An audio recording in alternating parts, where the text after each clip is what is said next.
It's really strange because on the morning he took his own life, which was a Sunday. He rang me up in the morning and I asked him if he wanted to come for Sunday lunch. Because he's 26, he wanted to go out with his mates and have a good time. At 12 hours later, he took his own life. So I got a phone call about 12:30 in the morning off his dad. His dad had been picked up by the police. The police had knocked him up and he was travelling to the hospital. So I had to make my own way there. I think I went through every single red light. The journey that probably takes 45 minutes took me 10 minutes. I absolutely speeded there. But as his mum, I don't know, I knew I'd already lost him. I just had this feeling. So when we arrived at the hospital, he was on life support. And luckily, they managed to stabilise him. They did get his heartbeat back, but the damage was already done. So he was on life support, and yeah, that's one of them situations. It's surreal. Never in a million years did I ever think I would be in this situation. So we moved him onto a ward. He was in the critical care unit all on his own in this little room, which was great. They put a bed at the side of him so I could actually sleep with him. And also his older sister was in backpacking in Australia, took a year out and was travelling the world. So I did not want to tell her by a phone call. She phoned me on the Monday morning when he was in hospital and I had to just put on this little voice that everything was fine. Unbeknown to her, her friend was on her way to go and get her and bring her home from Australia. It's the last thing I wanted to do was give Danielle a tiny little bit of information and let her come home from hospital all the way in the UK on her own. So yeah, we got her home. She got home 6 hours just before we had to switch his life support machine off, which was her birthday as well, you know, and I did ask, could we just keep him going another day so it wasn't her birthday, but I didn't know he was going to suffer. I didn't know if he was in pain. I didn't know what he was feeling. So we decided, because all this is, whatever they call them, his stats were dipping a little bit, we decided. So he did pass away on her birthday. But we kind of use that, you know. We use it, sibling rivalry, because they were always dead rival. They loved each other to absolute bits. And I say, if that's the last thing he can do to take the mickey out of you, that is it. And that's kind of how we always put a spin on anything, you know. It could drag you under, it could take you down massively, but he's here on my little shoulder every single day thinking, right, I've got a 3-hour drive, I'm going there, then I'm going over there, then I'm going there. It's a massive, massive driver for me to do what I've got to do, and that lived experience. Yeah, so Mentell run a campaign called Turn Your Bar Blue, where we supply over 1,000 pubs nationwide with a promo pack. The most important part of that promo pack is the beer mats. So the beer mats have 12 live quotes running all the way through the pack of beer mats. I know one of the quotes says, "Wow, that is the best night's sleep I've had in a long time."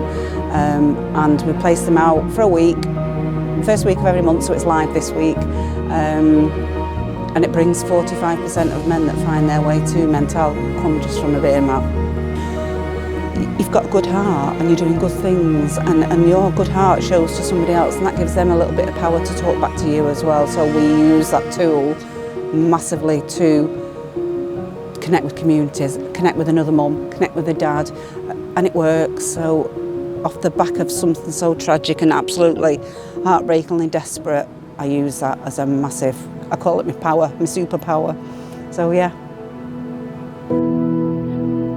So what really drives Mentell is lived experience. Many of the facilitators and the people that work for Mentell, like you would have heard in Joe's story, have all had some trouble with their own mental health or that of a family member or friend. And so it's that lived experience that really got the blokes initially to come together, talk about their problems, and obviously know how much help that they can get from it. And that just kind of pushes us to try and get as many people to be aware of Mentell, to know that the support's there, and to know that they're not on their own going through their struggles. So my name's Luke, I'm the Cheshire West lead for Mentell, and I've been facilitating circles for about 6 months now, recently opened the Chester Circle. So what can you expect during the sessions?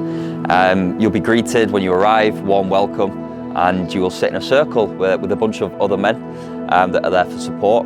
And it's a very simple structure. You kind of walk in, take your seat, and we have 2 halves.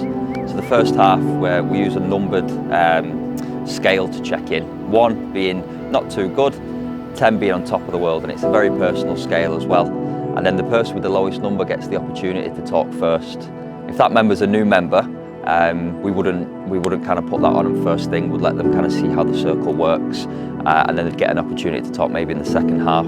But each gentleman will get an opportunity to share either what's on the chest, what's weighing them down, but also we celebrate wins as well. We call that topping up the cup, and so we really encourage people to kind of bring their small or their big wins as well as their troubles as well. So on the numbered check-in we use a ball, and this ball is passed around to each man, and that's where they'll kind of declare their check-in. The ball's really powerful, and it signifies where the focus and the attention is of the circle. Sometimes, in social circles or social situations, conversations can get carried away, and we can go down kind of many rabbit holes. And what the ball allows us to do, and the facilitators, is just to refocus that energy back to the person that's talking. And what you'll realise quite quickly is that you're not on your own.